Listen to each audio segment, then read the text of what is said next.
to begin sponsoring these 2-hour events.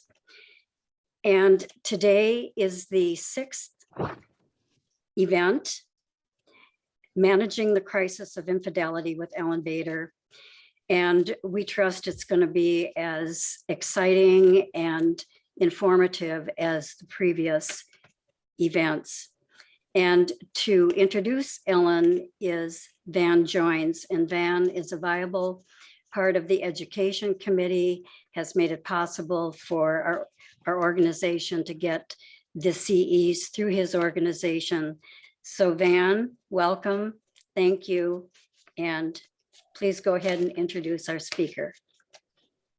Thank you, Brenda. Hello, everyone. It's really good to have everybody here. It's my distinct pleasure to introduce our workshop presenter today, Dr. Ellyn Bader. Ellyn is the co-founder and director of the Couples Institute in Menlo Park, California, and co-creator of the developmental model of couples therapy with her husband, Dr. Peter Pearson. Ellyn is also a past president of ITAA, a past member of the Board of Trustees, and a past faculty member of the Weston Institute for Group and Family Therapy, where she trained and then later worked with Bob and Mary Goulding.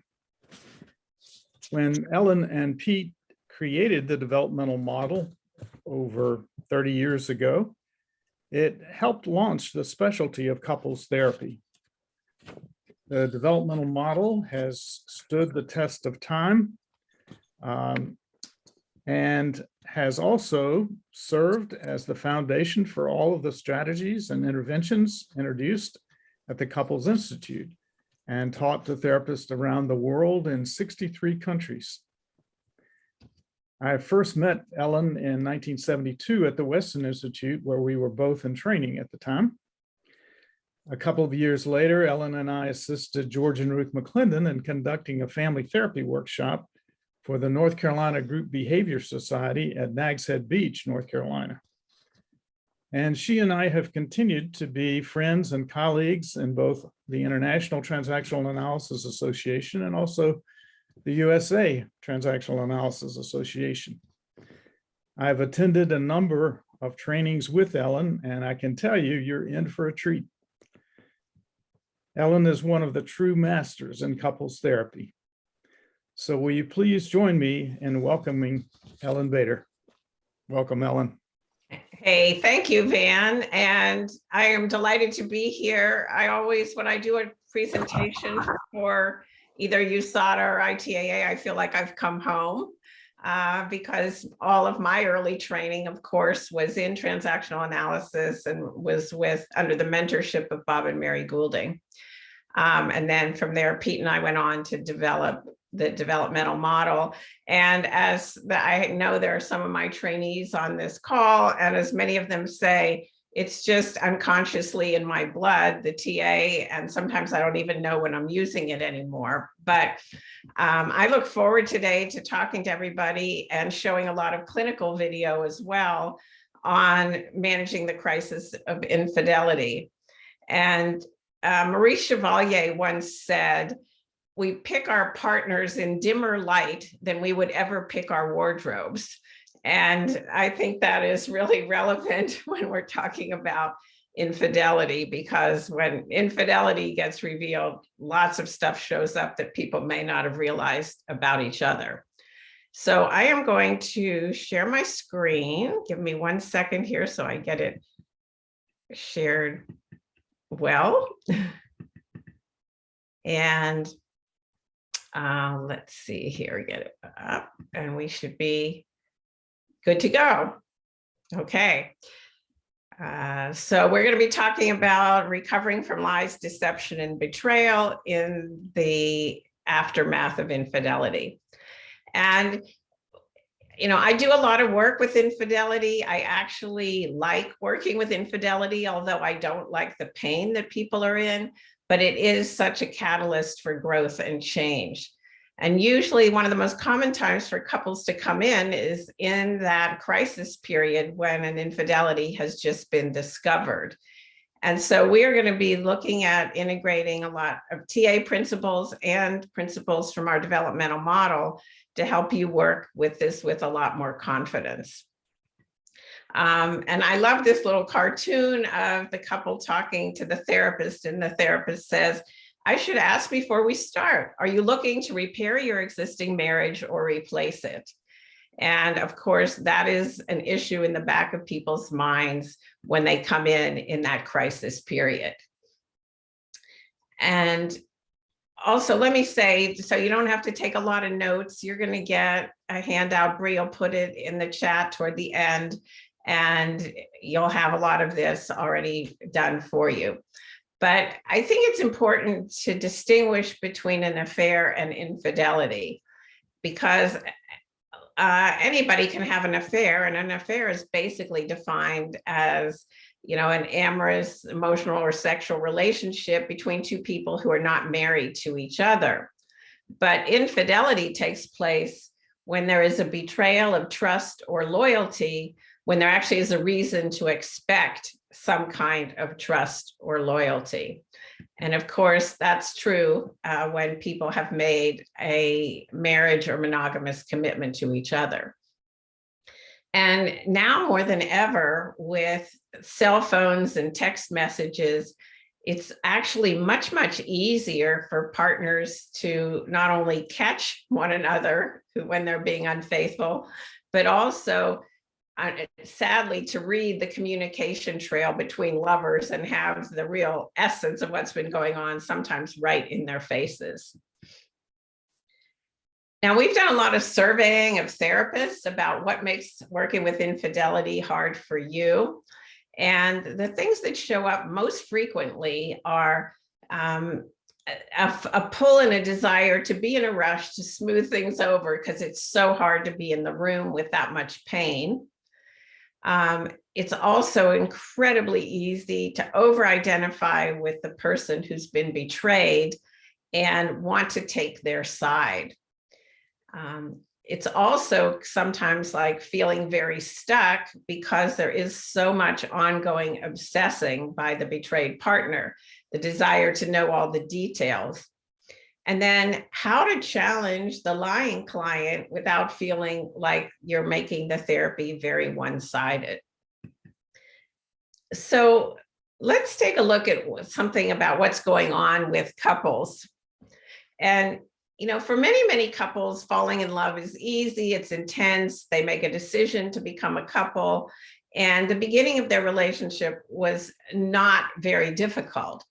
For others, though, of course, it has been more difficult, and they've thoughtfully gone through a lot back and forth to decide to make a commitment. So they may have had issues of religion or culture or social class or differences in child rearing or in-law problems. And also for people who have a lot of issues from childhood around not trusting, not feeling, it is often that they've had to face some of their own script issues.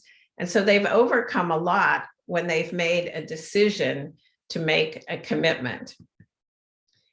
And around the world, monogamous partnerships are still the majority, although many of us are seeing in our practices couples who are exploring alternative structures, including poly and different types of triples and all kinds of different types of relationships. But the majority of couples are still operating from a monogamous commitment. And that decision to draw a boundary around, hey, the two of us are a couple and we are making a real commitment, it is significant because it is an equilateral decision that is made by the two partners.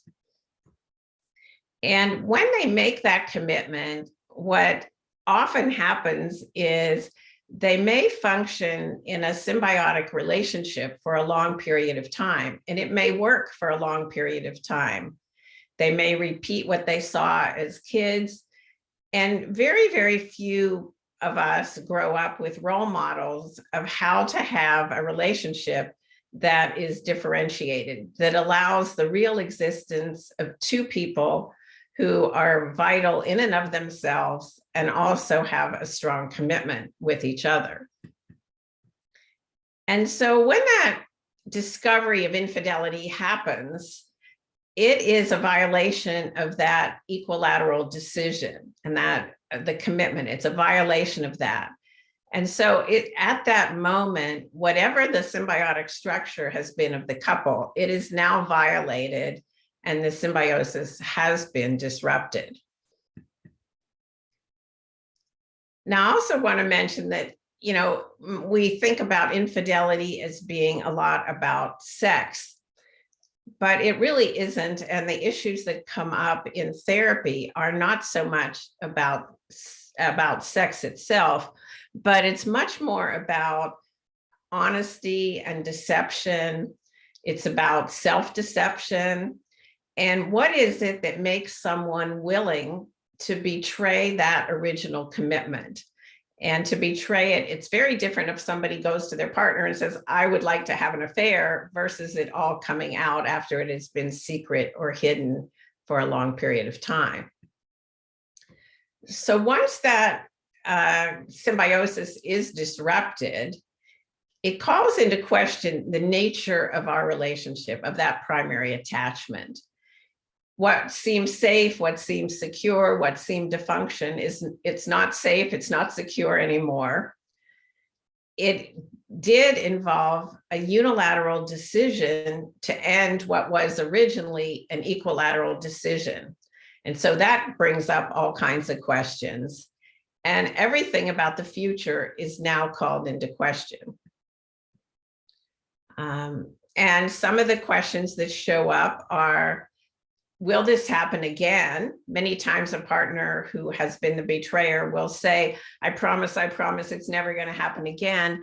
But there's no reason for a spouse to actually believe that. And the question arises, will there be other decisions that should have been joint, which you will make without me and in which I will not have a say? And so all those things that went into the initial commitment, the decision to have a family, the way they work together as a team, what their partnership looked like, the interdependencies with friends and family and each other, all of that is potentially lost. And that, of course, is a big part of the grieving that goes on in the aftermath of infidelity. And so each partner is confronted with what I would call both an interpersonal and an intrapsychic challenge. The challenge is, what does the infidelity mean? And that's really to each person. What does it mean to me? Should I leave or should I stay? And do I feel trapped? What's the betrayal of the honesty mean? And it's a revelation of issues of values and issues of character. And, you know, everything that we all hear in the media is catering to a very superficial understanding of affairs and infidelity. And of course, that's one of the beauties of both TA and the developmental model, is that it gives you a way to look at the complexity of what is going on in the aftermath of infidelity and not buying into such a superficial notion. And I think one of the times that the superficiality really revealed itself was in the days of Bill Clinton and Monica Lewinsky, when there was just such an uproar. Of course, Hillary should leave him, without any kind of look at just all the complexity of what was going on for all the people involved in that. So I think that when our clients are asking us all the questions that show up, embedded in each question is the opportunity for enormous self-development if the partners take advantage of that. And each of these questions, the questions that are here on the screen, are we going to stay together? Are we going to separate? Will I ever be able to trust what you say again? Are we a couple or aren't we? Is the relationship ending? Does the affair partner know more than I do? Who else knew about the affair? Will you continue to lie and keep secrets from me? and even was there ever anything between us? All of these questions are just the very top layer and beginning of what is possible in terms of really deeper self-knowledge and looking at self. Two of the most common questions for the betrayed spouse are, how could you? And what were you thinking?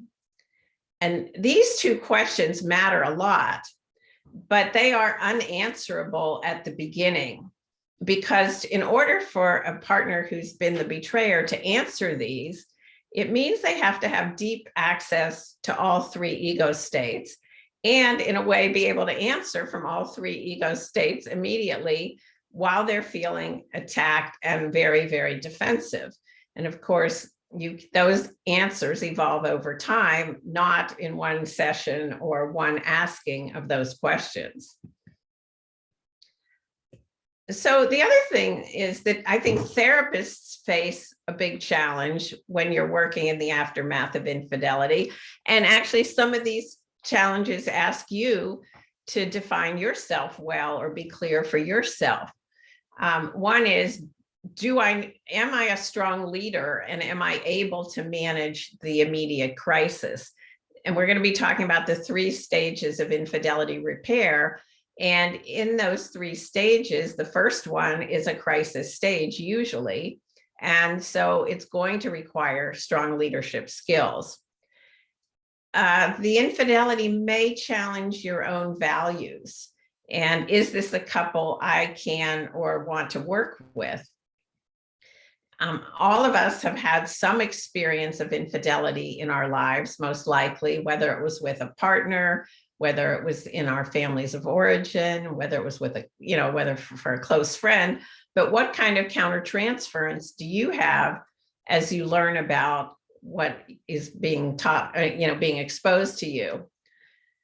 I'm always asking myself in the initial stage, is deeper work possible with these 2 people, or are they going to quickly reestablish another symbiosis and not allow the work that would ideally take place?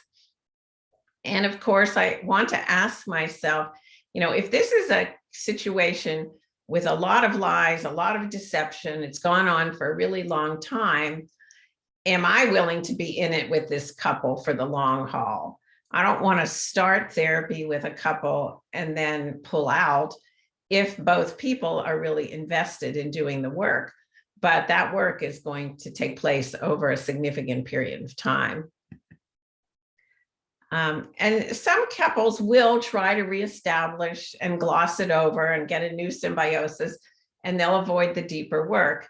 And so you'll have a lot of energy around moving on quickly.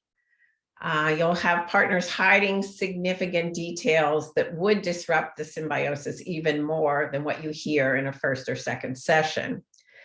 And often there can be a refusal to allow the couples therapist to collaborate with the individual therapist. And so, I am always asking myself, is this a couple that are going to work and that I want to work with? And that's always going on there at the very beginning. So when you're assessing the meaning of infidelity, there's a number of things that can be helpful to know. And I'm just going to run through these very, very quickly, because we're going to watch a clinical video that's demonstrating a lot of pieces. But we want to know, what's the historical evolution of this relationship? How long has the couple been together? Did they make a real honest, did they make a commitment for monogamy? What is the developmental stage of the relationship? And that's very much based in the work that Pete and I do, and understanding if the couple has ever progressed past a symbiotic relationship or not. It helps to know the attachment styles of each partner, the individual script dynamics of each partner that may or may not be contributing. The timing of the infidelity, and there's common times for infidelity to happen. One of those being empty nest, another being after the birth of a child. So what does the timing have to do with it? What is the type of the infidelity? What's the length? How many partners were involved? what's the type of betrayal? Is this a relationship where there were lots of lies of omission, or were there lots of lies of commission where the partner looked the other one straight in the eye and denied anything was going on? And then we'll talk later about some different types of lies that may have been told. So as Oscar Wilde said, the truth is rarely pure and never simple. And when you get immersed in it with a couple, you're going to start unraveling what is actually going on rather than what's on the surface. So we're going to move into a clinical session here with a couple. And this couple, Pete and I were doing a series of training videos, and couples were asked to volunteer for 3 sessions of up to an hour, up to 2 hours long for each session, and in their willingness to have their work be used for clinical training. And this couple was actually referred to participate in this by their therapist who worked for us at the Couples Institute. And she had seen them only once.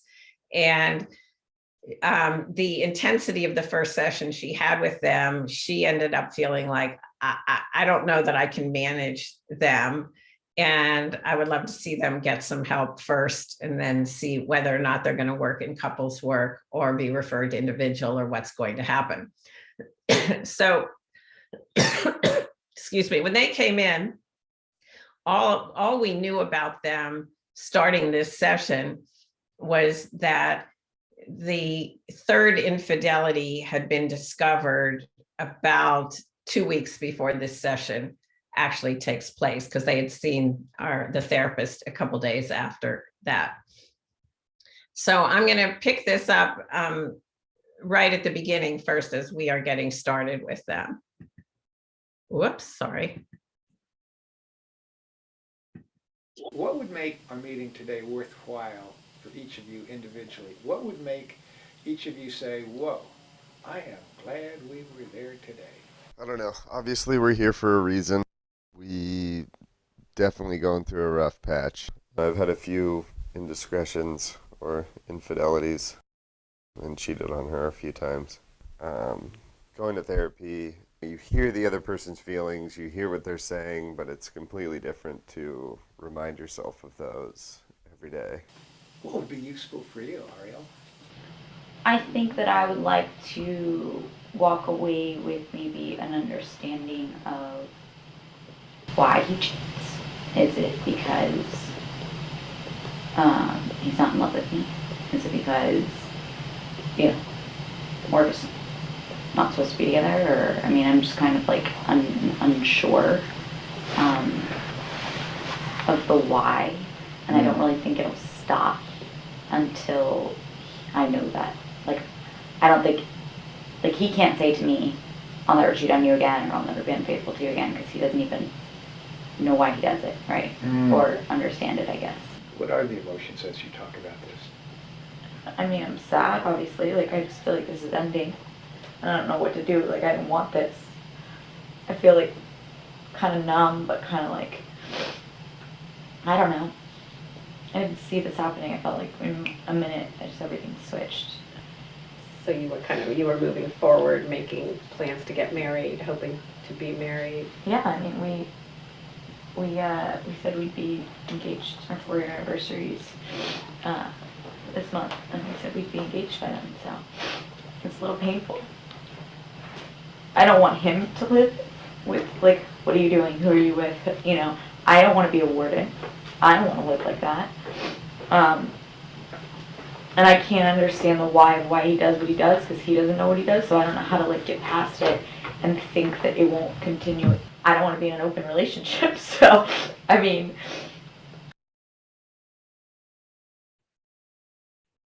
Okay, so here's a couple that have, been together.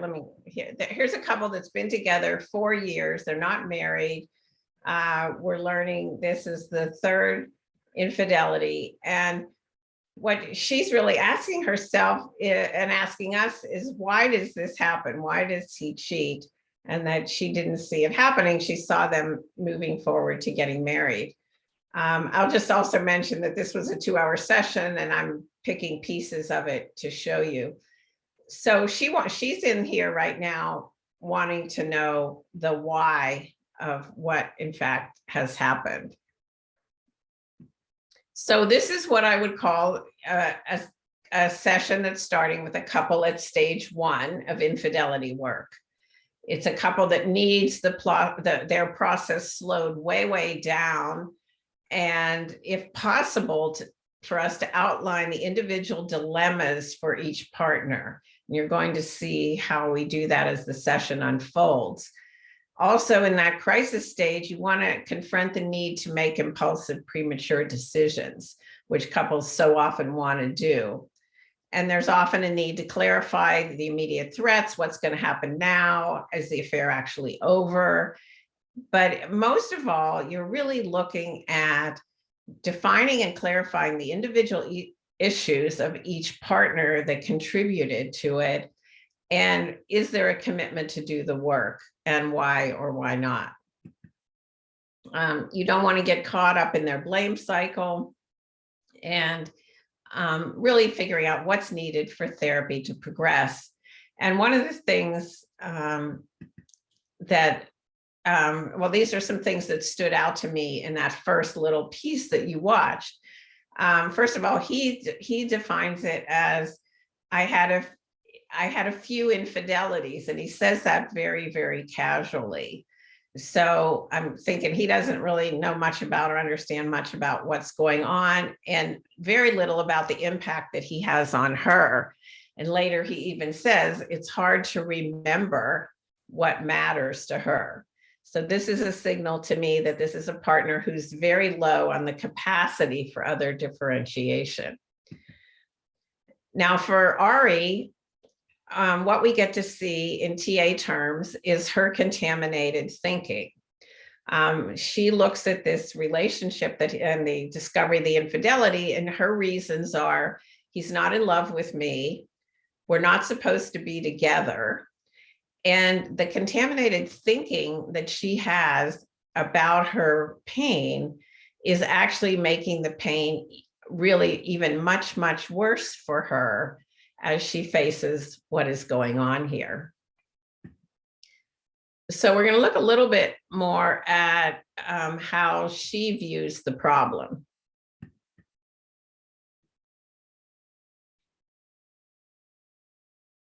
I have been very committed my whole life. It's been almost too much centered around our relationship. Just every decision I made, everything I did was for us and for our future and for our relationship. Our friends are so enmeshed, our families are so enmeshed.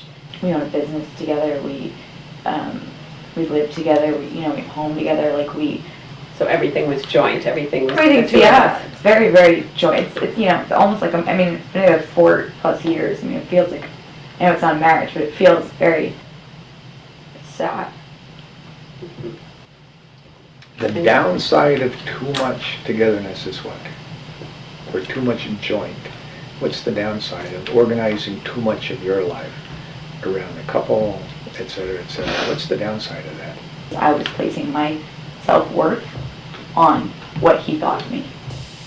I stopped feeling sexy, I just wonder if I wasn't enough, just Wow. all the time. Wow. So I think that's on me, right? It's kind of like you've let yourself be robbed.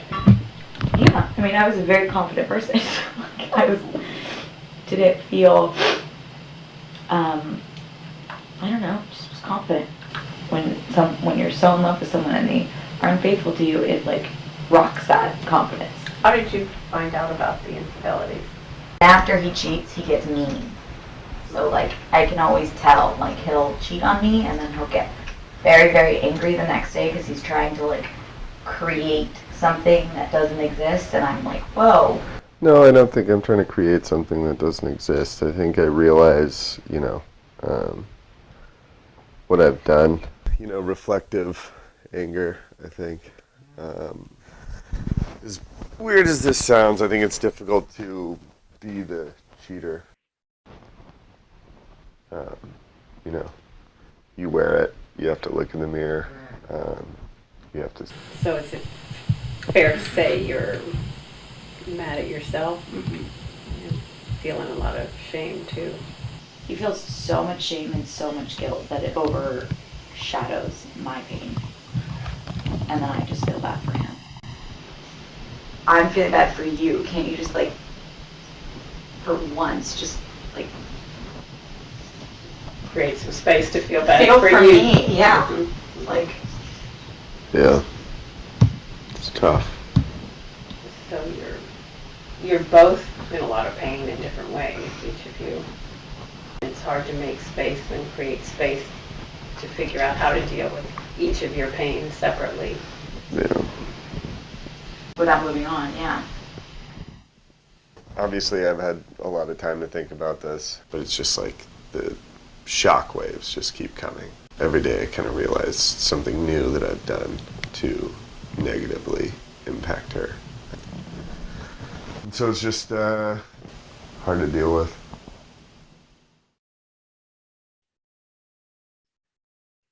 Okay, so let me ask you guys to just real quickly write one word in the chat of how you feel about him. A lot of times when we show this video, there's a lot of strong countertransference reactions, particularly to him. But in this piece of tape, what we learned from her is that she made everything in her life about him. They moved in together, their families are very close, they started a business together, they're going to get married. And in the process, she has lost her sense of herself, she's lost her self-esteem, and that the way their relationship operates, his feelings dominate. And you saw us just very slightly beginning to try to say, you know, there's two different sets of pain here, and let's look, if we can, at the pain that exists on each side. So now we're going to go a little deeper into his history as we start to look at addressing, you know, what is behind this? Why these infidelities? Whoops, sorry.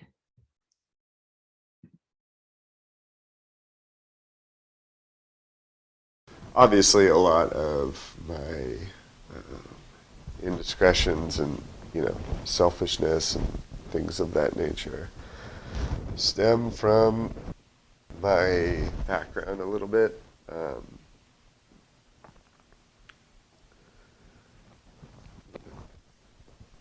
His dad committed suicide. His father committed suicide. Wow. And I think, like, I can't imagine what that's like. And I think a lot of, like, me forgiving him because that, you know, like, You care a lot, and you really care. And I wish he didn't do that to him. Did he just walk in front of a train? Yeah. How old are you when that happened? 20, almost. And how old are you now? 29. Well, so it's not that long ago. I had talked to him for like 3 years before he did that. Had you cut him off? Yeah, I think my last words were, eat shit, or fuck you, or something like that. A lot of pain behind that You were mad at expression. him, yeah, what? Yeah, a lot of pain behind that one.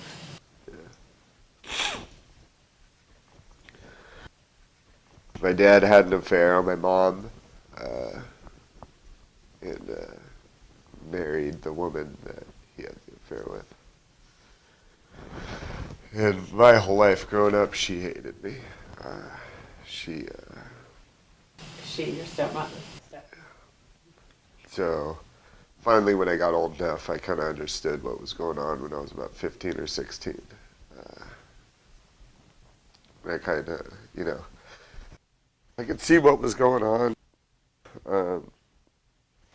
So I told him kind of, fuck you for pretty much letting this happen. And then Was the fuck you for, kind of taking her side. And then I got into a lot of trouble in high school and went to jail for a year. And I didn't talk to him for a year, and then he just showed up at my sentencing. And then when they gave me the however many months or whatever, the year, they were just like, bailiff, take his belt, and then he just like walked out. And then I got out of jail and went to college, completely flipped my life around. Was doing really good in school, and then my mom just called me on like a Friday, and she was like, hey, I'm here. Where are you? I was like, why the fuck did you drive all the way over here? And then, yeah, she just kind of told me what happened.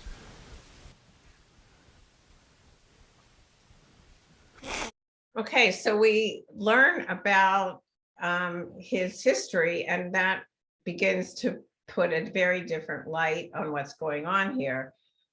And we learn that his father committed suicide, and that for him, his father basically gave up on his marriage to his mother. He role modeled having an affair. He gave up on his relationship with his son over time, and eventually gave up on his life. So the powerful, powerful scripting for this man is now being revealed in the session. And also the fact that he has, over time, numbed himself from his pain and the pain that he causes to her in the process of numbing himself. So we're going to go on and look now a little bit more, and a little bit of this started before I'm going to turn it on, but how Pete does a really nice job with him, beginning to have him identify the two sides of an internal conflict that he has that's affecting how he is in this relationship. Whoops. So the alter ego over there was talking about, here are all the advantages of making a commitment, being in a committed relationship. And over there, there's a... Yeah, so we had set up a 2-chair, just I'm rushing through this a little so you get to see important parts, but what the one side was why he would want to make a commitment to her. Why would be the reasons that he had been planning to get married, and what did that mean to him? And he talked about how, in fact, seeing his friends have normal families and seeing what it was like to be able to bring up kids in a healthy way, that really resonated with him. And now he's going to be on the other side of the conflict. Sense of pride and integrity. That alter ego of Dominic's is, here are the advantages of commitment. Over here is, this is why I shy away from commitment. What would this guy say over here? Commitment sounds good, but... This is fucked up. I don't know what it would say, but it just reverts back to selfishness, I think. Did you watch your father being selfish and doing what he wanted? No, he hid a lot of that, but when I was old enough, my mom let me know that, this is probably the right time to tell you, but I kind of asked, though. I kind of asked about my stepmom, and she was like, yeah, he had an affair with her. And then I thought, well, was he unhappy with my mom? And then I saw him really unhappy in his current relationship, and I don't know, I think that all just kind of fucked my... The part of you that makes it okay to be with another girl or woman, at some times, the 3 times or whatever, the part of you that sometimes feel like a commitment is squelching you in some way, can you let yourself give voice to that side? See, it might be hard to do, and it might be especially hard to do in front of Ariel, but a lot of times when we don't give voice to that side, it sneaks around behind the scenes and makes mischief.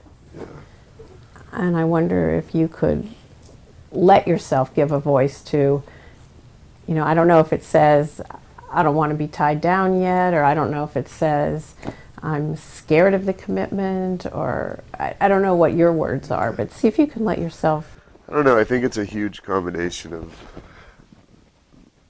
the said. Yeah, I think it's a fear of commitment. I think it's a fear of being tied down. I think it's a fear of ending up unhappy. I think it's a fear of, not that like any of these things have been hinted at by Ari or anything. I just feel like there's so many like negative possibilities, maybe. Like imagining into the future. Yeah, Yeah, things that it will cost you or what you would lose, yeah. like, for example. I don't know. I saw my dad give up a huge piece of who he is. He ended up just living for her and just like tiptoeing around to make her happy. Wow. Just stepmom. He would work all day, come home, do everything he could to make her happy. And it was just never enough. He gave up you, your mom, he left a lot behind, and then what he got was shit, basically. What?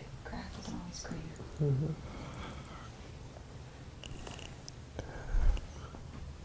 Where'd you just go?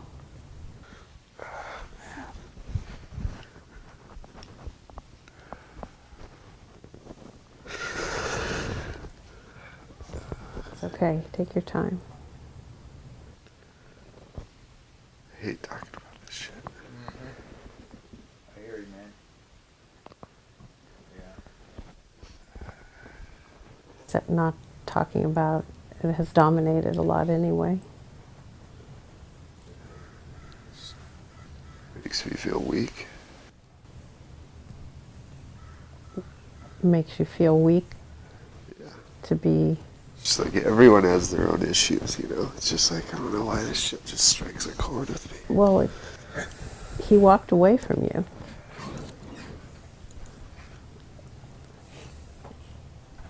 Do you really think it's weak to care about that?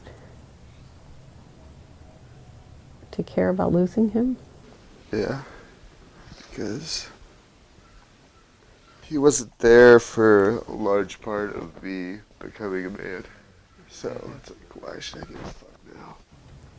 But you know why you give a fuck? Because you want to be a man. In a different way. You want to be a real man, not a weak man. You want to be a real man. But I shouldn't need him to grow into that. I should be able to find it on my own. You are growing into it. It's just that you wanted him to be there. You wanted him to be able to lead you. You wanted him to be able to be that model. I cheated on her. I put her in this situation. Like, the only reason we're here is because of me. But it all fucking comes back to this. It's like I should just be able to shut the door on that. And just not let it further affect me. I don't know. Maybe I am just like not ready to impact someone else's life. When we would talk about marriage, he would get angry.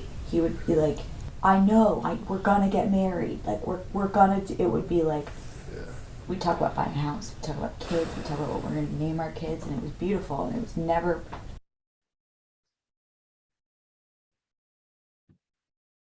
Yeah, so here, as the session is evolving, And we're using Gestalt two-chair work to identify what is going on underneath the surface. And, you know, here is a man who has, like I said earlier, numbed himself from all this pain for so many years, and it's now all coming out and it's coming to the surface. And on the aspirational side of the two-chair, he wants to be a better man than his father. He wants to be different. He wants to raise children in a way that they see him as a positive role model. And his aspiration is to be something more than his emotional brain has yet allowed him to live out. In, you know, the script issues and the unresolved pain and the lack of parenting that he got all coalesce in a way that he is not able to be what it is he aspires to be. In the process of uncovering the conflict, one of the things that's happening is it's an indirect confrontation of her beliefs and the contaminated thinking that she has about why he cheats. The reasons that he cheats actually have very, very little to do with her or his feelings about her. It has much more to do with all of this that's unresolved inside of him. And in the process of doing this, and you know, this is not yet a redecision, it's really a more of a work of, can he get inside of himself in the different ego states and realize taking ownership of his own conflict and making it clear to each of them what the conflict actually is. And we, in that two-chair, we're also talking about the anxiety behind the commitment. Here he's considering taking a developmental leap from being single to being married. And if he makes that leap and he actually gets married, symbolically and intrapsychically, he's giving up on having a lot of choices. He's potentially following his father's life script, and in the process, disobeying his own decision as a child to not be like his father. And that is creating enormous fear from him, which is actually surfacing all of these unresolved issues. Now I'm going to slide this forward a little bit so you also get a feeling of what is going on also for her in this process, and some of the work that I'm beginning to do with her. Wanting to commit and not wanting to commit, and having to sort that conflict out. That's a normal conflict for men to have. And when you talk about dragging Ariel through it, yeah, part of what he's dragging you through is also having to face that issue of, am I going to learn not to give myself up to a man? Am I going to learn how to be a self and how to be a person and how to have my own wishes and thoughts and desires and really keep that self-esteem in the face of a relationship? And that's normal growth. That's what every young woman your age should be facing, is how am I going to be able to love somebody and still be a person at the same time? And so your stuff is bringing her into a conflict that's part of her own growth, whether she's with you or not with you. Do you feel anything as you listen to what Ellyn is saying? Yeah, I think it makes sense. I mean, logically, I know that. And emotionally? And emotionally, it's hard. Oh, You know, it's God. logically, I know. I look in the mirror and go, I'm great. But I can't help that. When we walk into a place and there's other beautiful girls, that my immediate moment, you know, is insecurity. Like, I just can't. You think that his struggles are about you. I know they're not. Like, logically, I know that. I know that. I think that's probably why I've stayed, right? Because I know that he's a good person. I know that He's a good person with a lot of fears from over here. This person is the person that I want to spend the rest of my life with. So logically, I know all of that. I just think that it's hard to think if he loved me so much. It's hard to catch up emotionally with what you know logically. Yeah. And to know that he's wrestling with his own conflicts that he would be having no matter who he was with. I know that. I know that. I know it's not. Well, you know it in your head. I know it in my head. I just But I emotionally. don't want to be enough, you know? Yeah. Like, I want to be enough for him to want to, like, block that out and choose this, but I can't. But can I say it to you a different way? See, if he blocked it out, if he blocked this conflict out, if in your fantasy and he loved you enough to do that, it would come back to bite you later. Because nobody can block out this kind of a conflict. They might be able to block it out for a little while, but it's the resolution of it that makes a difference, not the blocking it out. Right. And it's so easy to be in your chair and feel like, if only he loved me enough. Yeah. It's the little girl belief. You know, maybe I'm in love with him and he's my person, but I'm just not that girl for him. I don't know. It's the fairy tale fantasy that every girl grows up with.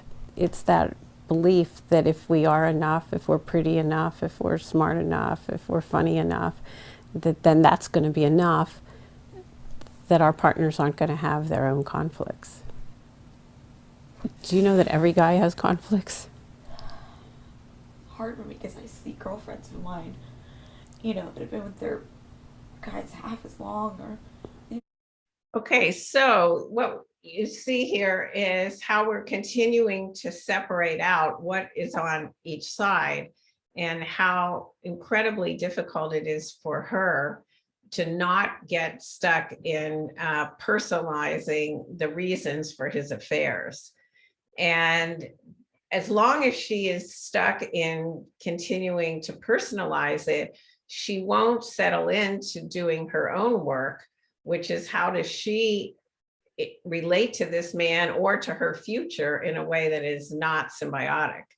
So as long as she keeps herself continually reactive to him, her choices are very limited. The complexity of the situation gets viewed through that very, very narrow lens, and the flexibility of her choices is just completely lost to her.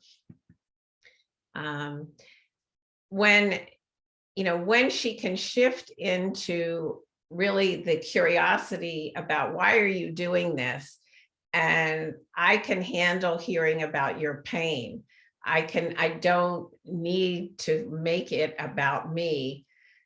Then she can start to really, really shift from that lonely, hopeless, almost victim spot to a place of much more self-empowerment and a focus on what it is that she actually wants.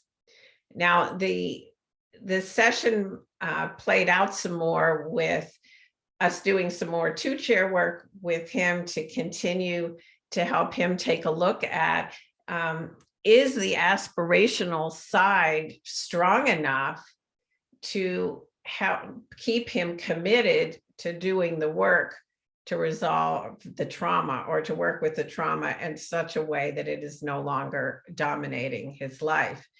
And with her, it was not to keep wishing that he was only on the aspirational side, but to see the fact that his opening up to working with the trauma and the pain was absolutely essential in terms of what their future might be like.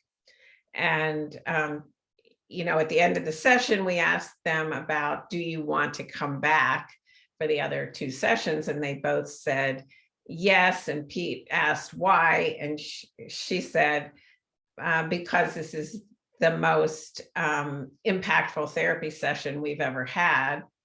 And he said, because I like to cry on camera. And he broke the mood with some humor in the end. But they left actually feeling quite grateful. So I know that we are at the place where we are supposed to take a 10-minute break. And I believe that the first 5 minutes of that is an actual break for everybody. And the last 5 minutes, Van will be asking me questions that you guys have fed into the chat. So feel free to put your questions in the chat. Also, any reactions that you are having to the work. But the things that I really want you to take away from this first piece is the power in an early session with infidelity of, managing the crisis and being able, as much as the couple will allow you, to deciding if in fact you're able to take them to that deeper level of work and circumscribe the work that belongs on each side. So how about we go to break, and Van, I'll see you back here in a few minutes and we'll go from there.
Okay, I think it's time for us to have some questions. Ellyn, are you back with us? Yeah, I'm here. Good. Okay. And let's see. I'll answer one that I saw, Van, just because Okay. it was something I forgot to say at the end. But part of that stage 1 work is really figuring out what's the best form of therapy also. And is it individual therapy for each person? Is it couples therapy? Is it both? And part of the ending of the first session with this couple was a decision that they would not make immediate, premature, just quick decisions to end the pain that they are currently in, but that he would do some individual therapy and was willing to be referred to an individual therapist. She would also do some individual work, and then their couples work, they would do a little more with us and then go back to the therapist who would refer them for their couples work. But this was a couple where I would strongly say the ideal is both a mix of individual and couples work. Right. Good. Another question, how do you deal with the long-term affair where the husband stays in contact with the affair partner after discovery, wanting to remain, quote, friends? Well, first of all, that's a very complicated question, actually, for a number of reasons.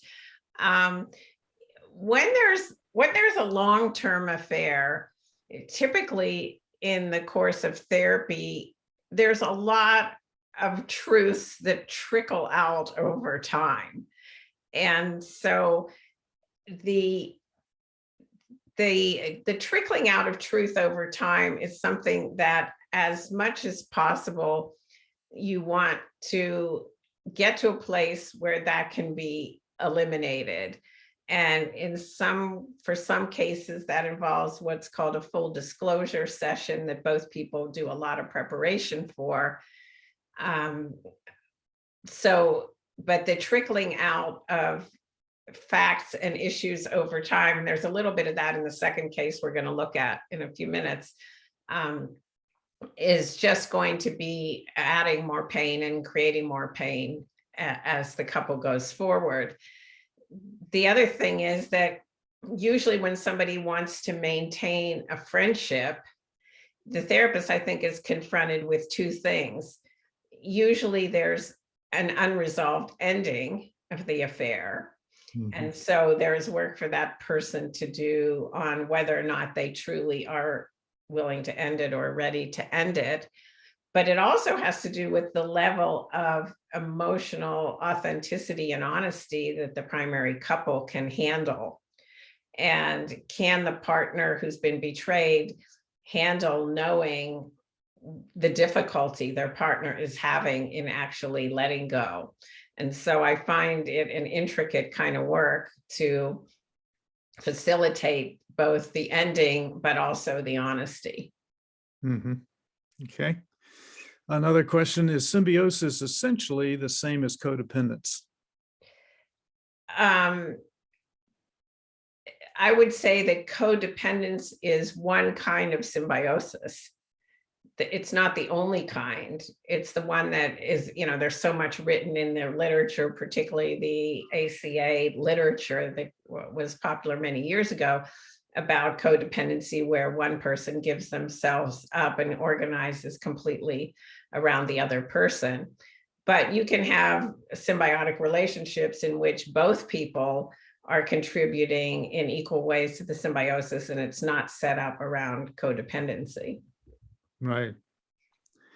I think the next question is really too long for us to get into with the time we have remaining. So I think this might be a good place to stop, and then we'll do more question and answers at the end. Okay. That sounds good. I'm going to go back to some screen.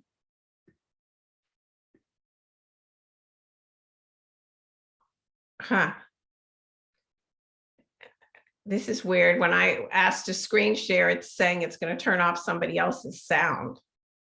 Yeah, Brandy? you should be good now. Okay.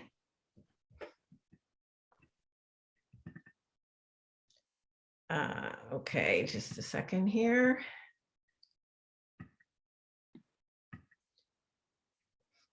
Okay, well, the second thing that I said I would talk about a lot more in this webinar was how you work with a partner who is obsessing about the details, because that is such a common challenge for therapists. And very often you do have a betrayed partner who just can't stop obsessing and thinking about the details and asking lots and lots of questions and wanting to know everything about what's happened. So the couple that we're going to follow in this particular case is a couple that have a long-term conflict avoidant marriage, but it's a marriage in which there was an infidelity that went on for around 4 years.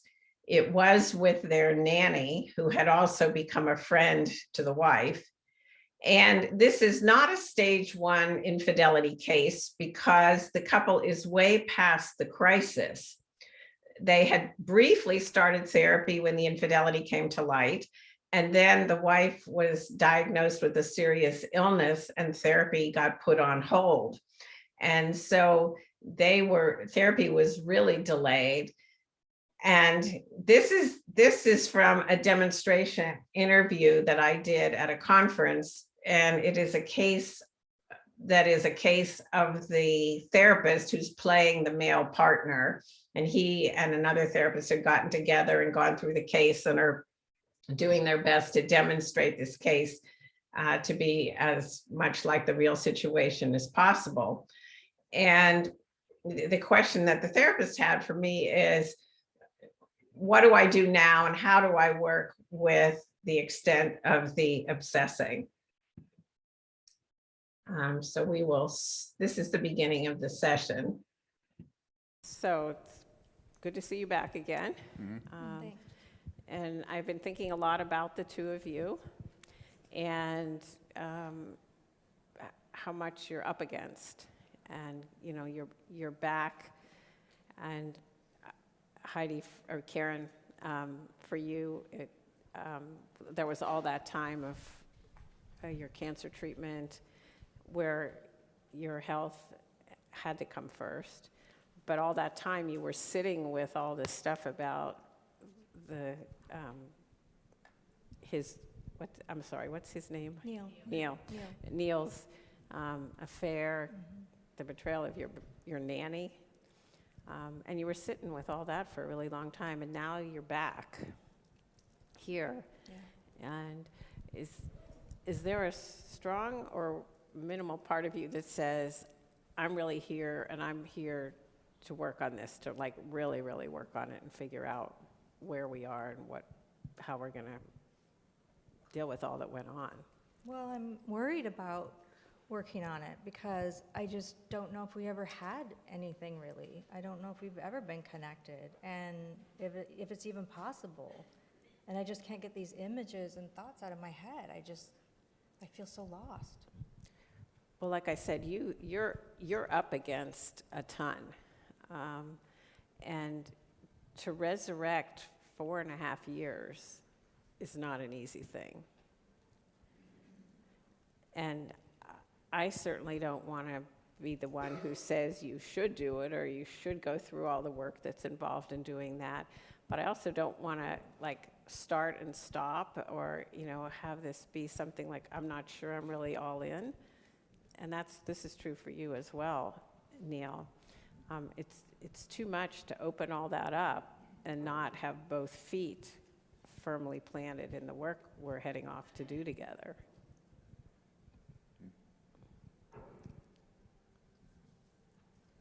Well, since we've been working in therapy, he seems like he's been trying to be more vulnerable, which makes me feel like I matter to him. But I don't know if he's capable of doing that all the time. Well, nobody is capable of doing it all the time, but people are definitely capable of making a commitment. And when I think about working with folks who've been through what you've been through, I think that decisions about whether we're staying together as a couple or not come at the end, not the beginning. They come when you've each seen, can you each show up? Can you each really address the things that are important to address? And you watch each other, you live through it with each other. You see the impact that you have on each other and what's gone on. And like for you, Neil, it's like, can you really, really take a look at how you were able to lie to her for 4.5 years? How you were able to look her in the face and lie to her, and that there's a lot that's there for you in terms of how you were able to do that.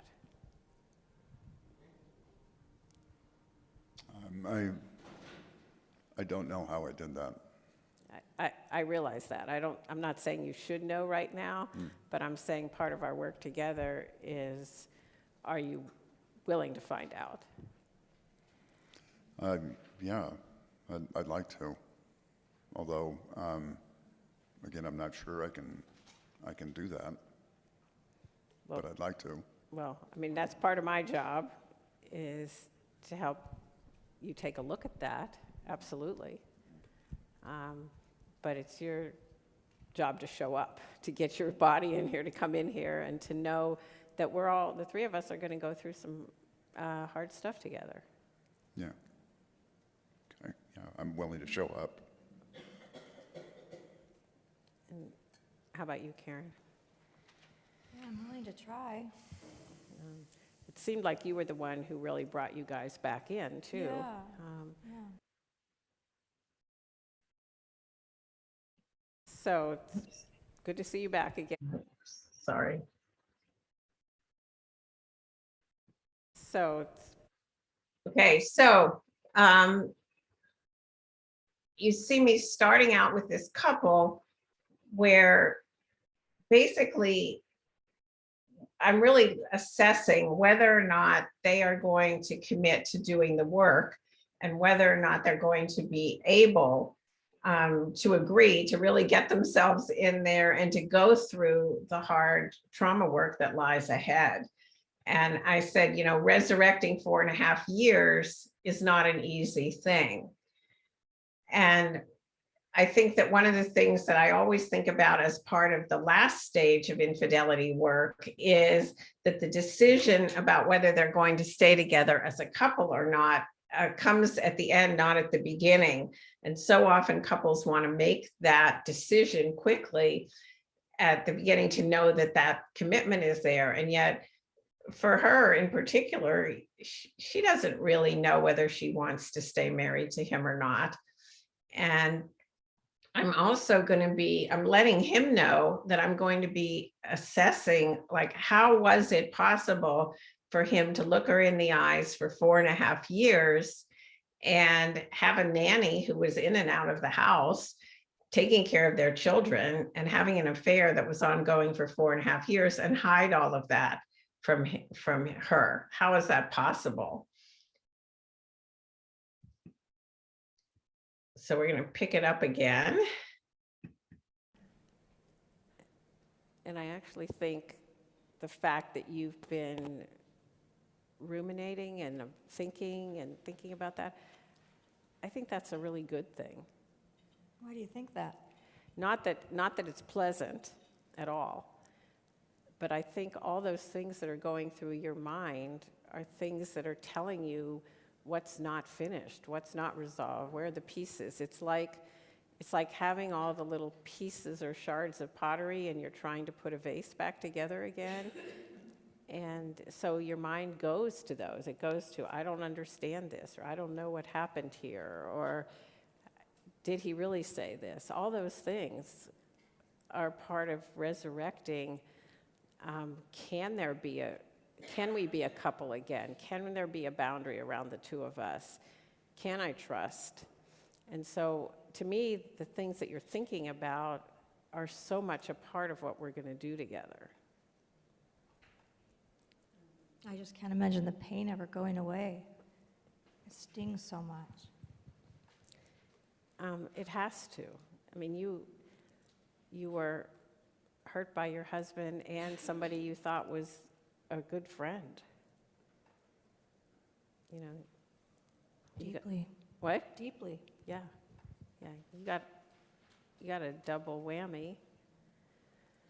Yeah, And the then cancer. and then you got hit with cancer when you would have been dealing with all this and you had to delay it. Yeah, I have enormous compassion for you. Oh my gosh.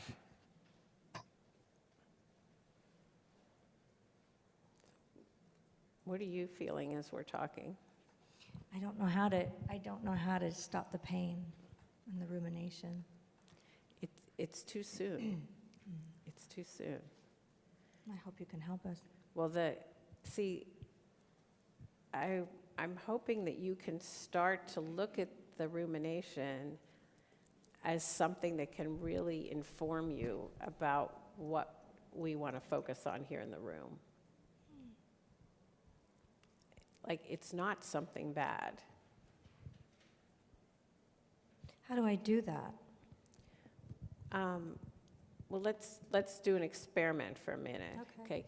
Can you tell me something you ruminated about related to the infidelity in the last 24 hours or?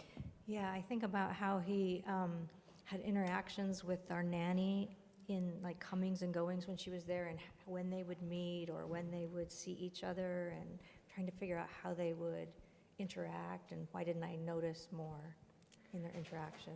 Okay, so let me slow you down, because you just said 4 things that are all things that are valuable that you're thinking about. Okay. You know, so you said, and I don't even know because you said them pretty quick. What If did I I could, miss in their interactions? Why did I miss that they were having an affair for 4.5 years and I missed it when I saw them together? How did I miss that, Ellen? okay, so that's one of the things that Yeah, you're how did I ruminating about. miss You're that? you're asking yourself, how did I miss Why seeing? didn't I see it? Okay, so that's one that we have to look at. What was the second one? Why would she betray me? She was my good friend. Okay, so why would she do it? When And did then they, there was when one did about they meet? What? When did they meet? When did they meet? When did they meet together and have time to be together? Why wasn't she taking care of my kids? Yeah. Did they meet? Did they meet when? during the day when the kids were at home? Yeah. So I don't know if you can hear yourself the way I hear you, but boy, those are all powerful, amazing, important questions. Really powerful. There are Really. no answers to them. Yes, there are. Neil doesn't have any answers. Yes, he does. He may not have given them He to you doesn't yet. give me any answers. Well, that's why you're here. That's exactly why you're here.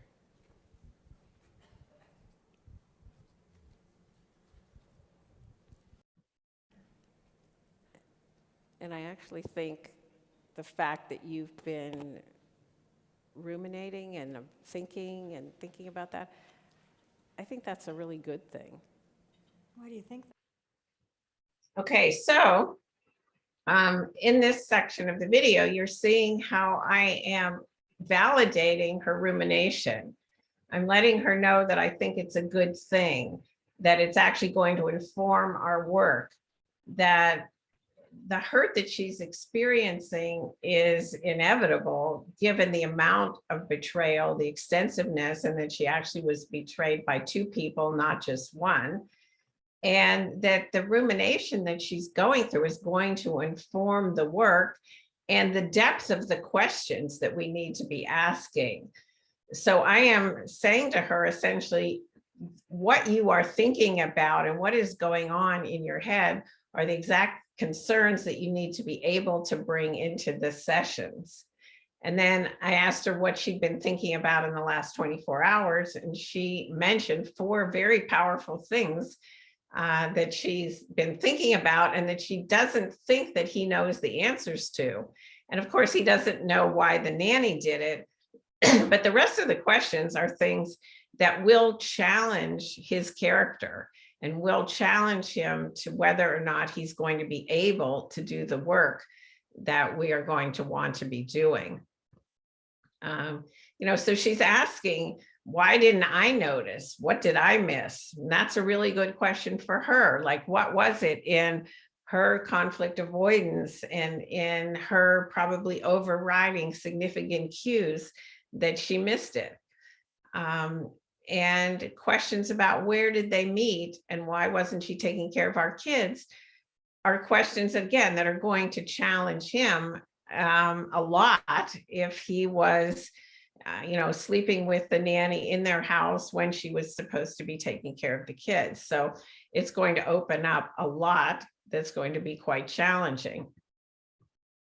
So when somebody's obsessing about all the details, there's going to be a whole host of questions.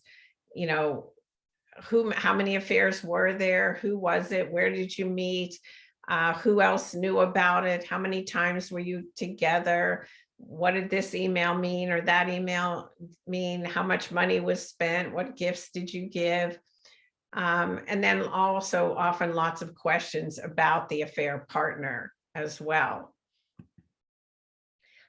So for you to keep positive momentum going, it helps a lot to know what types of lies we're told, and also to know when obsessing is valuable and when it isn't valuable. So I think about there being 4 main types of lies that partners tell each other. And in our book, Tell Me No Lies, we go into these in a lot of depth, but I'll touch on them right now, which is everybody, all of us tell loving lies. Those are lies like, oh yeah, your hair looks great, or that was a fantastic meal you cooked. Or things that are just designed to build up our partners, and they're harmless lies. But then many, many couples have an enormous number of what I call conflict avoiding lies. And these are the lies where you skirt around something to avoid conflict. And the main thing behind the lie is the desire to avoid anything getting tense. And so everything gets swept under the rug. You also have the whole host of passive aggressive lies. And these are lies where somebody agrees to do something and knows that they probably aren't going to do it, but they say they're going to do it anyway. It might be even getting into things like, somebody's responsible for the finances and they don't pay the bills and they pretend that they pay them, or they're not, or they're not in debt to the extent that they're in debt. And then there's the felony lies, and felony lies are the great big lies that are going to impact the partner in a significant way. They might include things like having unprotected sex with somebody else. They also include all the gaslighting. So when somebody can actually be asked on repeating occasions, are you involved with somebody else? Are you having an affair? What's going on? And they're told, no, nothing's going on. You're making it up. It's all in your head. And so those felony lies not only hide the infidelity, but they also challenge the sanity of the partner and make them feel crazy. And the types of lies that have gone on and the extent of them is going to tell you a lot about, number one, how long the work is going to take with this couple, and also whether a partner who has lied is going to be able to start facing some of the shame that's involved in the destruction that they have caused. And all the questions that existed before they got to be a couple come back again. And so there's that whole question again of, are we a couple or aren't we? Are we going to reinvest? Do we want to invest in therapy? Do we want to recommit to the marriage? And what is going to prevent equilateral decisions from being broken unilaterally in the future? So let's come back to our couple and pick up more around working with some of the obsessing.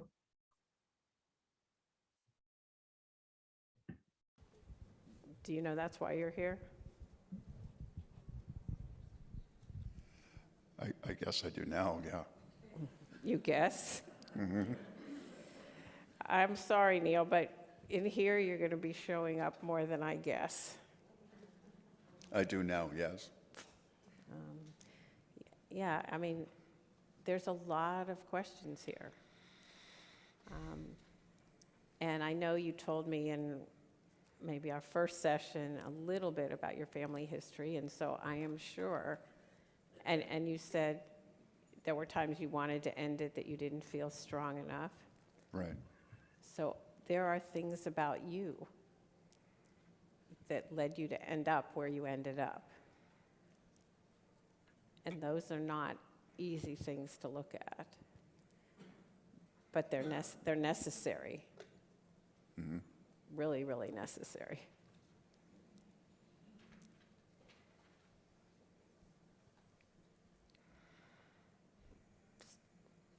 What are you feeling as I'm talking to you like this?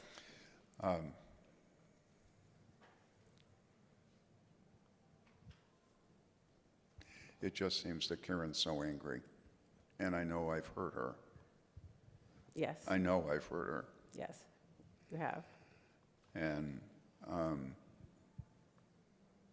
when she does get angry, it just reminds me of how much I've hurt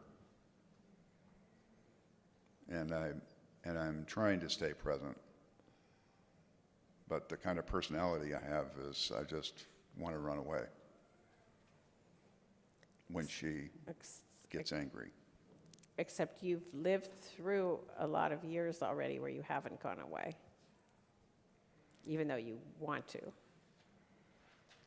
Yeah, or I've run away or I've gotten angry myself. But I'm just, every day I just know how much I've hurt her. So part of our job, all three of us, is to get farther than that.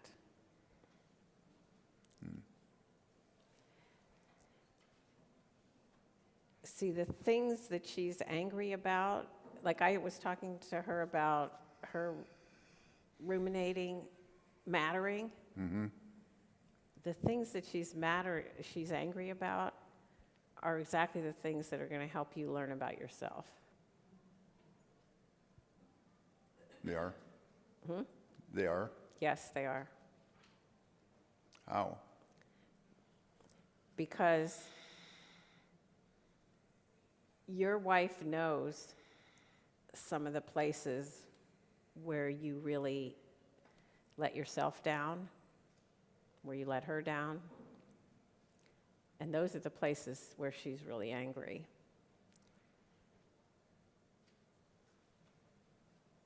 And those are the places where you're going to be looking at yourself in here.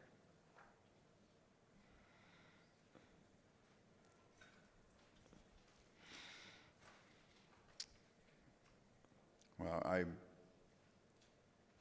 try to be vulnerable with her, and I'm wanting to do what I can. I feel really bad about what I did. I can see that in your face. I want to ask you a hard question. Okay? What was one of the worst lies you told her?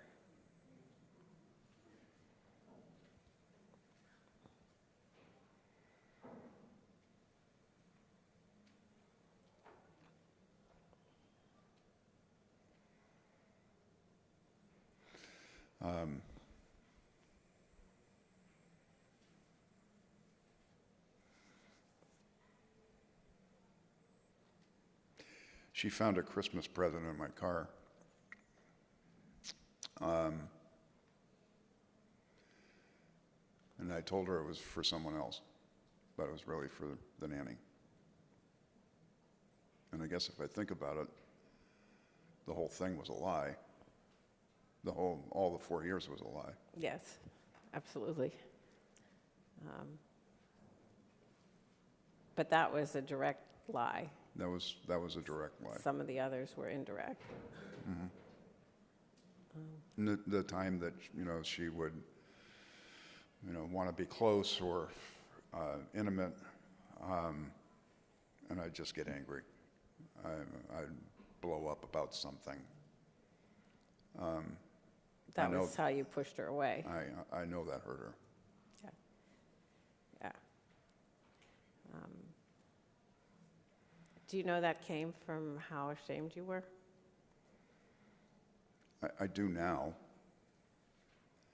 I didn't know then.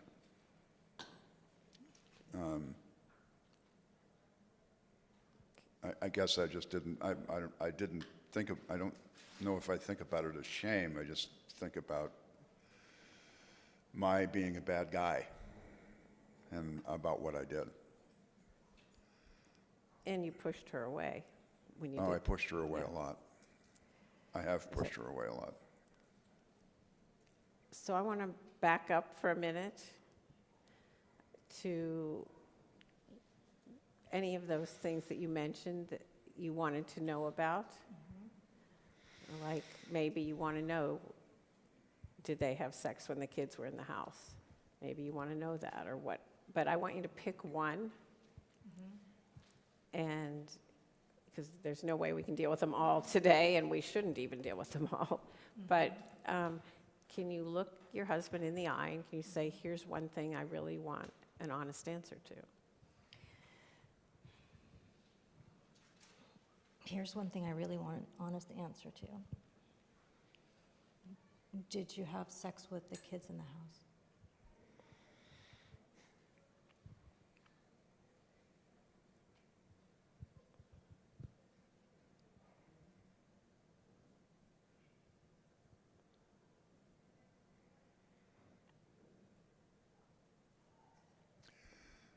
Yes. How many times?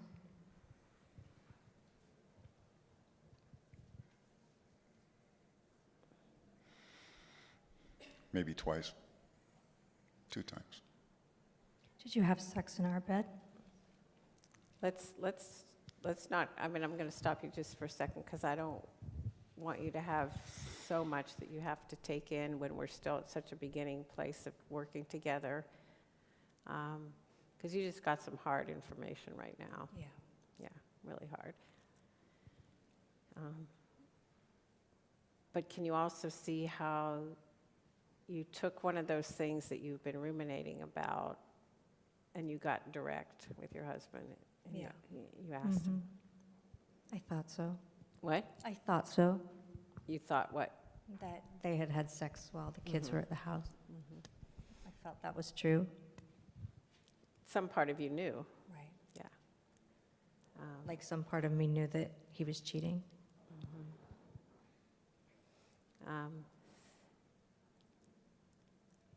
But can you see how you used what you were ruminating about to actually take a risk, ask, get an answer, and not keep it all in your head? Yes. That's the first time he's given me a direct answer. Good for you for asking and taking that risk. Thank you for helping me.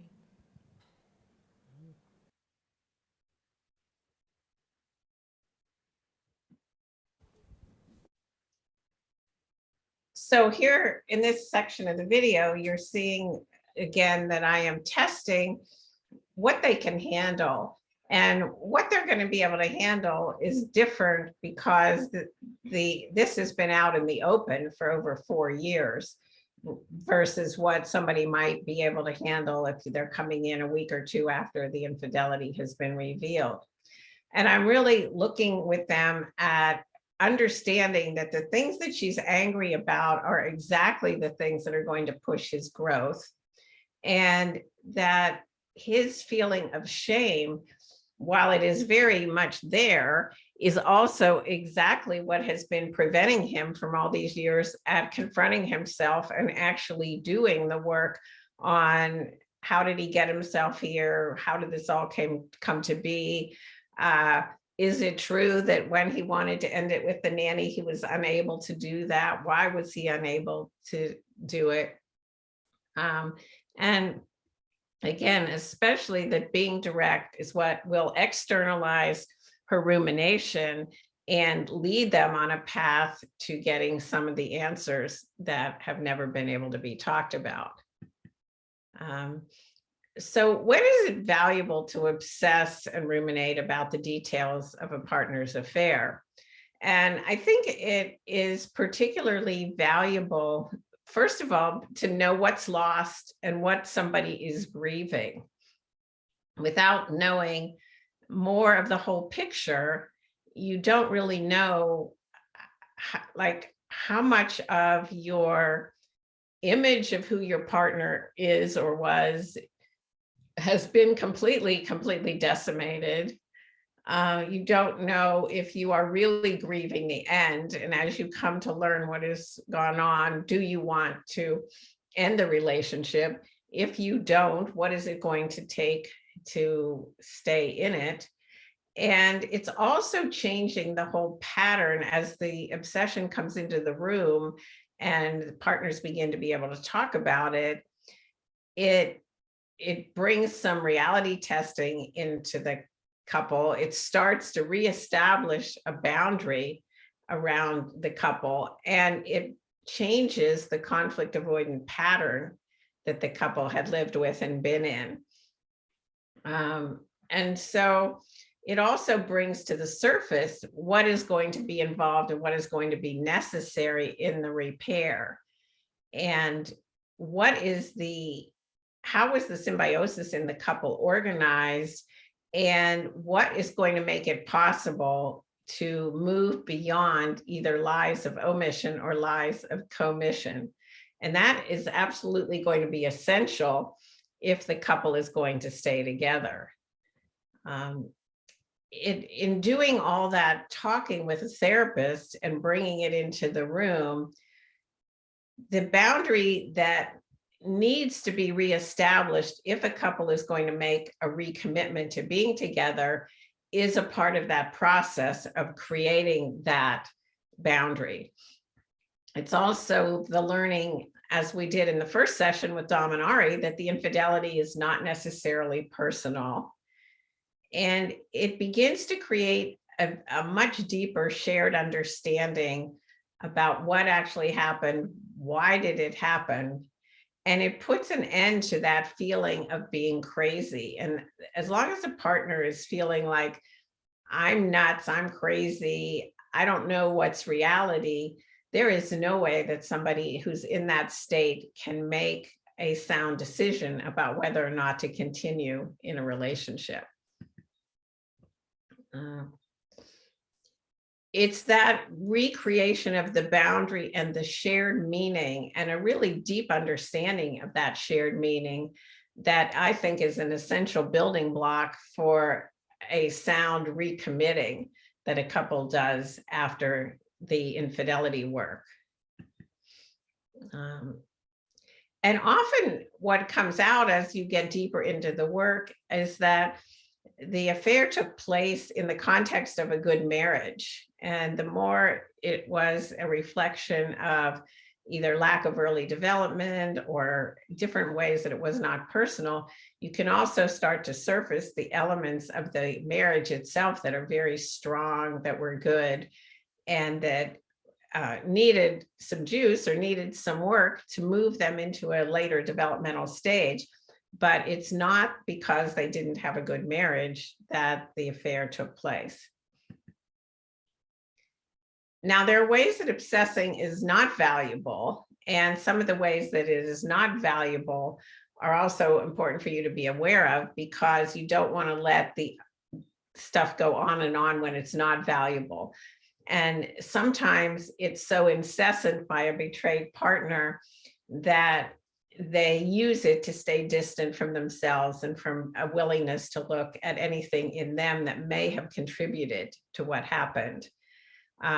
There's a good chapter in our book, Tell Me No Lies, chapter 3, about a lie inviting partner, and why I don't blame somebody who's been lied to. There are lots of dynamics that people use in their relationships that do invite somebody to lie to them.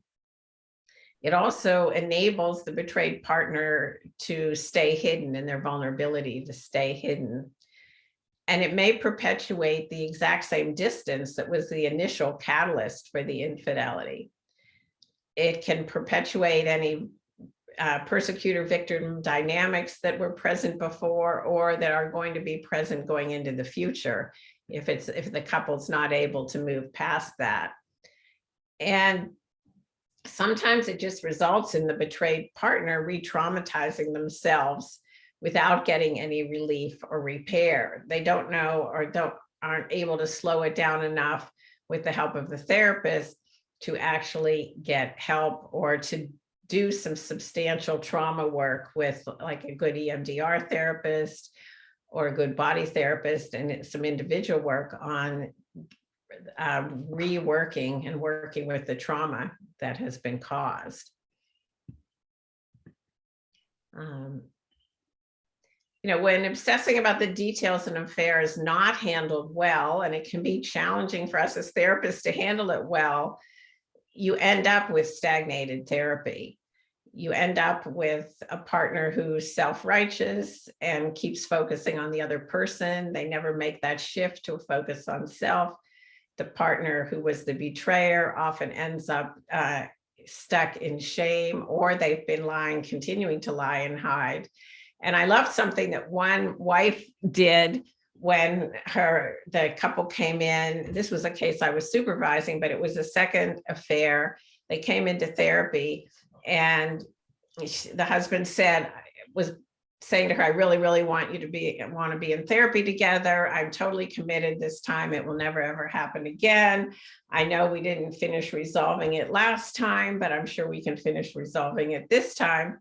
And the wife went away, and then she came back to the next session and she said, I'll tell you what, I've decided that I'm willing to work on it with you as long as you sign an agreement that if it turns out in the course of therapy that you are continuing to lie to me, then I get 60% of our assets and you get 40%. And the husband went away, and then he came back in the next session and said he had decided to get a divorce. So she was able to call his bluff by the way that she handled that, rather than getting stuck in another persecutor victim cycle that was going to go nowhere.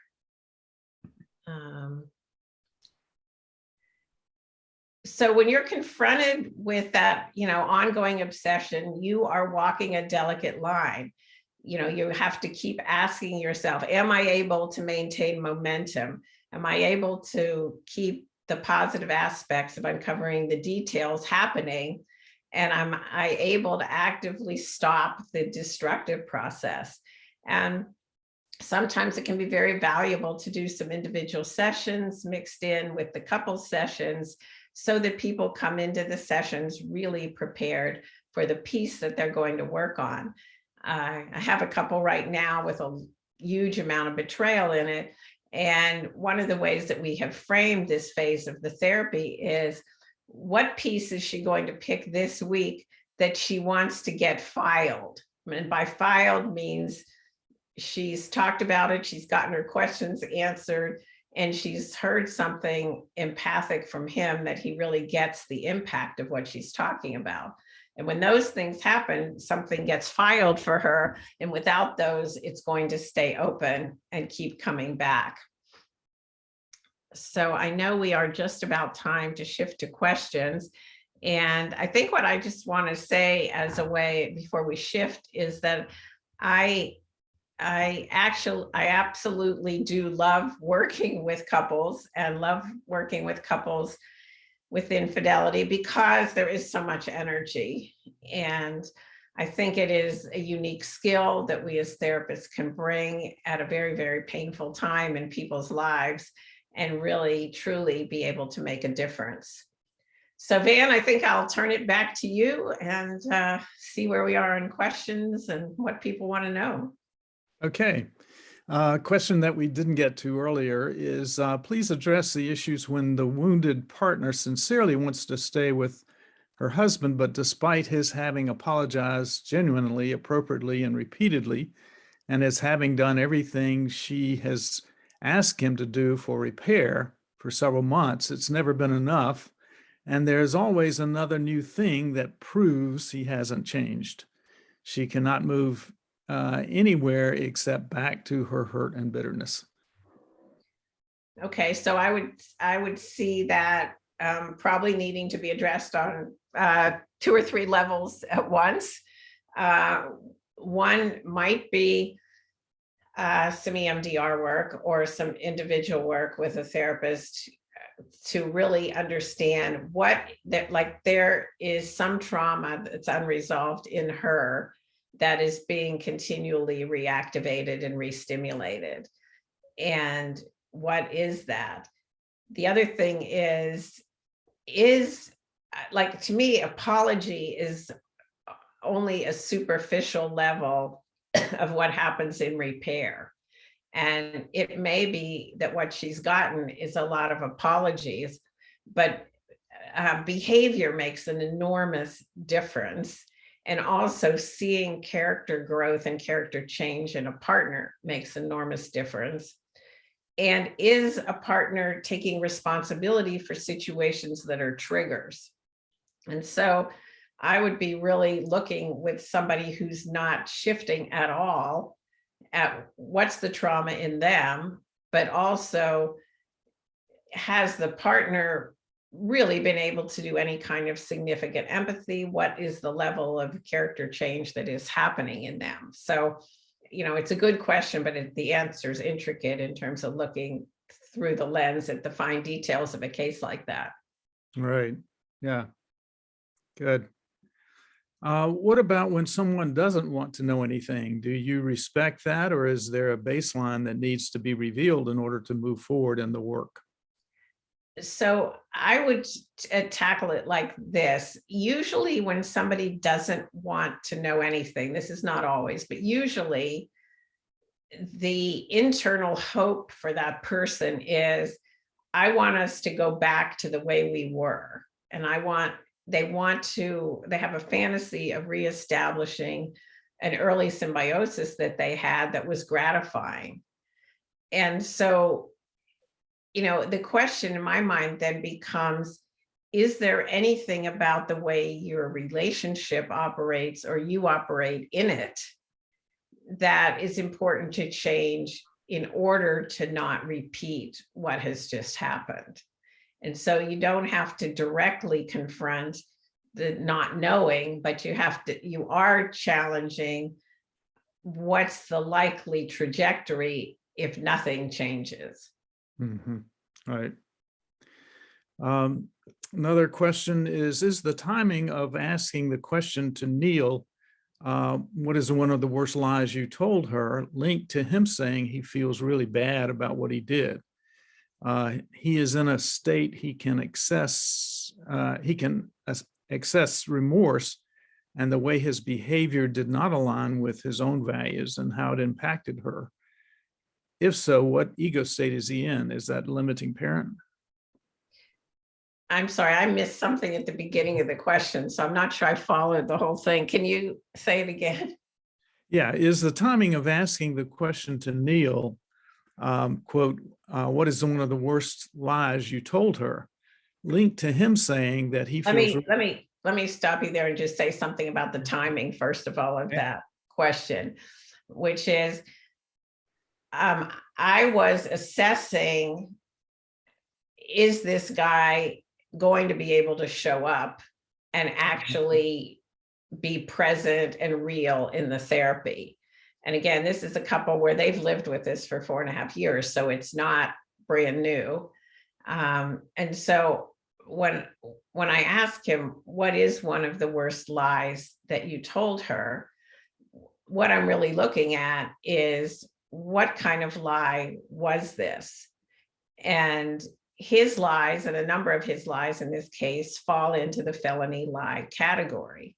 Mm-hmm. And so to me, that is saying, okay, there is significant work to do here, really very significant work to do. And can he actually really get beyond his shame? And there's a really interesting interaction, which we didn't see near the very end of the session, in which I was asking about the change and the moving forward, and he said something like, well, I don't want her to be angry at me anymore. And I said, the work in here is really going to get going when you know this is not about her anger. The work is not about her anger. The work is about you, and or your work is about you. And so that's all the kinds of structuring interventions that are going on in that session to begin to see what is actually possible. Mhm. Another question is, would you challenge him on if he knew how much it was hurting her, why did he continue for 4 years? Sure. I don't know that I would have done it in this session, but that is a part of the actual work. Like, he's no fool. He knew that if this came, I mean, this is a nanny, this is her husband, this is in the house, this is with their children. I mean, you'd have to be really unbelievable to not know that it was going to hurt. Right. So what is it in him that could override that knowledge so much? Like, how could he actually block out his own, any values that he had? Unless you're talking about a sociopath, and this guy does not look like a sociopath so far in the way he's answering. Right. But unless you're a sociopath, you are doing some significant blocking out of your own values. Right. What intervention would you make if at this point she gets enraged in the session? Soon. At which point does she get enraged? I'm sorry. As she hears his answer. That, I mean, for one thing, that happens a lot in infidelity work. Right. So the first thing you're going to have to do is calm somebody down, and you can do it in a number of ways with, breathing or with energy techniques or whatever methods you use for emotional regulation. So before, and part of that is going to be like somebody in her shoes. If this was a first or second session after revealing infidelity, I wouldn't have even gone for that question, because I would know that I would get just an enraged, betrayed, in the midst of crisis kind of response. So for people, when they come in that very beginning, there are some things that are important to know, like who was the affair with and how long did it go on. But the details that are going to come out over time come out in the context of a good, solid therapy relationship, and you've created that, and you have it. Mm-hmm. Right. Another question was whether you were feeling disapproval or just being straight and acknowledging rather than trying to minimize the hugeness of his level of betrayal. I was trying to be direct about it, because this is a great example of a couple who had very, very significant betrayal and have put it off for 4.5 years for some good reasons, that they've put it off because of her illness.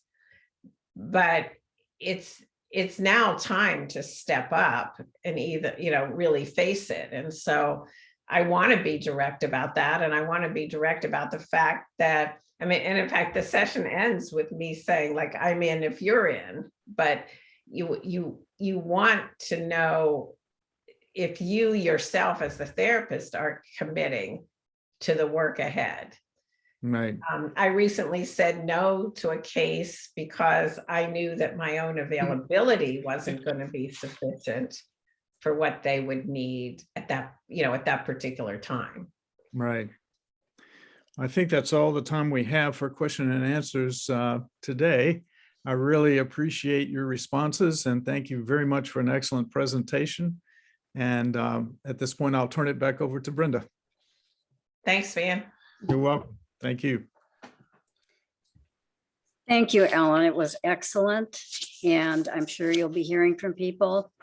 And I want to remind people that you can get a certificate of attendance, and that information will be available to you.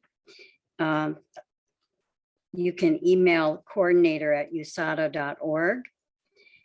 And you can also get the CE credits for either APA or NVCC. And that can be obtained by contacting Adam at seinstitute.com.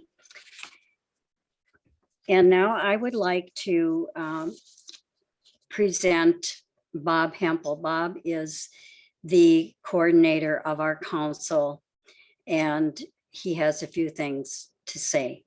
Hey, Brenda, can I just insert one thing for a minute?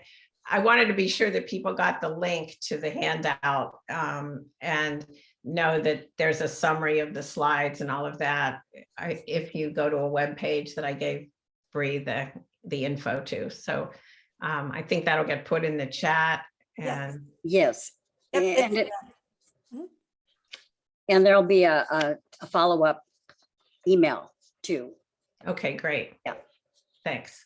And I might also mention there are lots of thank yous and praise and for your excellent presentation in the chat. I'd love to see them later if they can be sent to me. I don't know, but thank you very much, everybody. So Bob? Okay, thank you, Ellyn. On behalf of USATA, I'm happy that you joined us.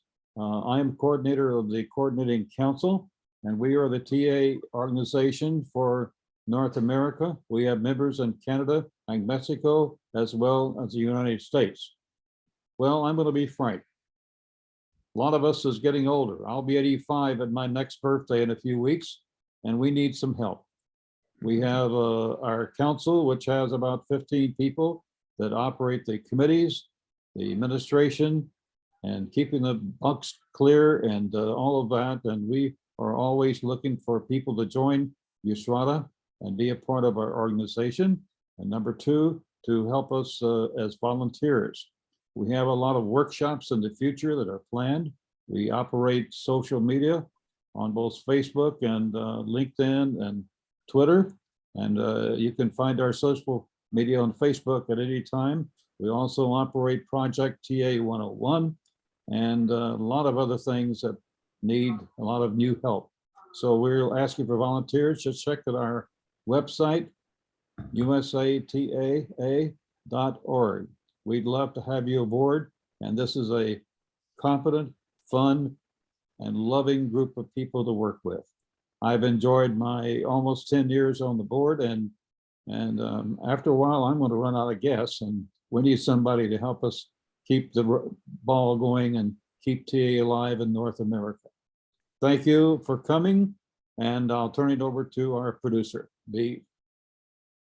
Thank you, everyone. If you have any additional questions or comments, please add them to the chat and we will direct them in the right place. Have a great day.